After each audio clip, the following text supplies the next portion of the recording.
What's going on, Peakers? It's yours truly, James, here solo again. Now doing a spoiler-filled review of the latest Guardians of the Galaxy Volume 3 movie as released this week. Um, Before we get started, does anyone want to get out? You've heard of this. You've seen this, right? You know what that is. It is unavoidable. It is your destiny. Is this not why you are here? Do or do not. There is no try. Knock that shit off. so let's just get into it. I mean, this movie, I've already given it a grade on the spoiler-free review. I'm gonna let you guys know right now. I'm giving it an A+. The best of the MCU movies since Avengers Endgame. I kind of knew. I've heard some critics were saying this, and I was batting my eye, rolling my eyes, all that kind of stuff, giving it side eye. But going in today and seeing it with my son, although he gave it an A, I gave it an A+.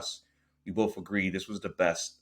In fact, this probably should have been the the capper to the Infinity Saga because so many ties with these characters we've known since Phase Two and Guardians, the first Guardians movie, and obviously through Infinity War and Endgame, where these in not Thor Ragnarok, Thor: Love and Thunder, where these characters played either major or somewhat significant roles in the entire Infinity Saga.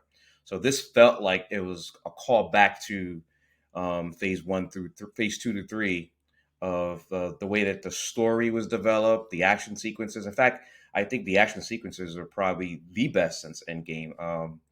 No apologies to Spider-Man and Shang-Chi and all those other movies, but there's a scene here, and I joked about it on Twitter, that Marvel has been known to do pretty good hallway fight scenes in the Netflix shows, as well as enclosed space with the Winter Soldier and Captain America.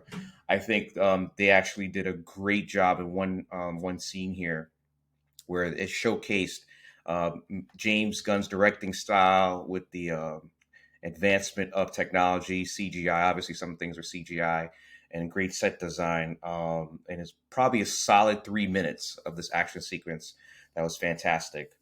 The other thing that I really wanted to focus on real quick was the fact that although we know this was going to be the swan song for the Guardians, James Gunn did a risky thing here by making the main focus not be Peter Quill, played by Chris Pratt, done well once again, but Rocket Raccoon, voiced by Bradley Cooper.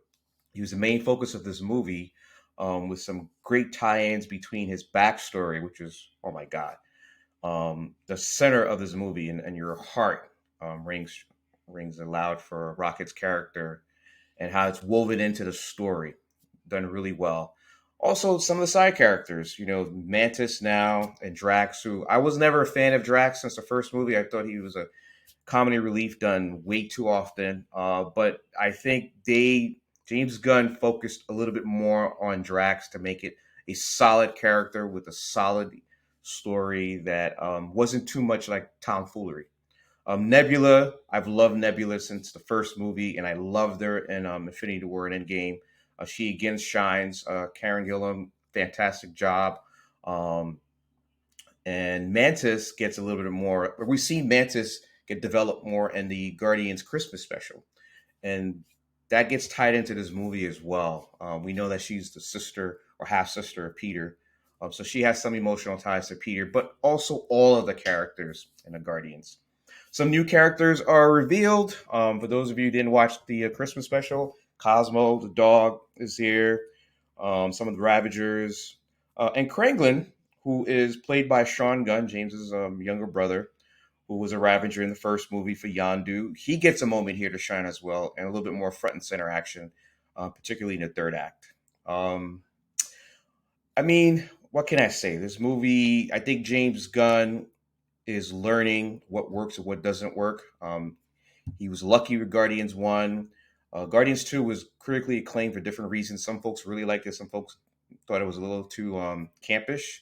And then he came out and started doing DC projects, Peacemaker and the Suicide Squad.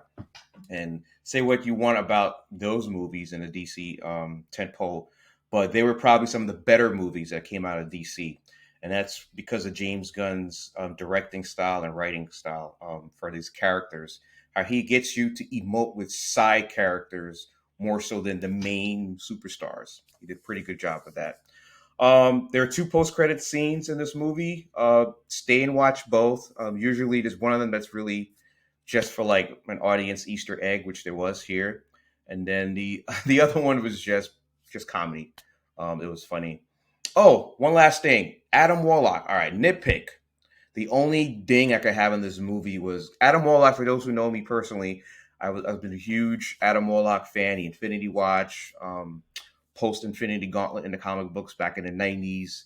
I did not like his portrayal in this movie. I don't think it was the actor's fault. I think it was just the character was nerfed to some levels, and I know all the lore about Adam Warlock. I know the original '60s creation, or yeah, from the Fantastic Four.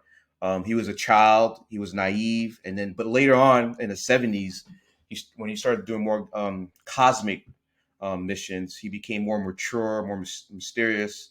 A really cool character. This was not that version in this movie. So for the deep Marvel geeks out there, you will be disappointed, as I was. But that did not take away anything from me from enjoying this movie. I stick by my grade of A+. And you guys let me know what you think when you see the movie. Feel free to leave some comments. Tell me whether you agree, disagree, what were your favorite moments, favorite scenes, and discourse.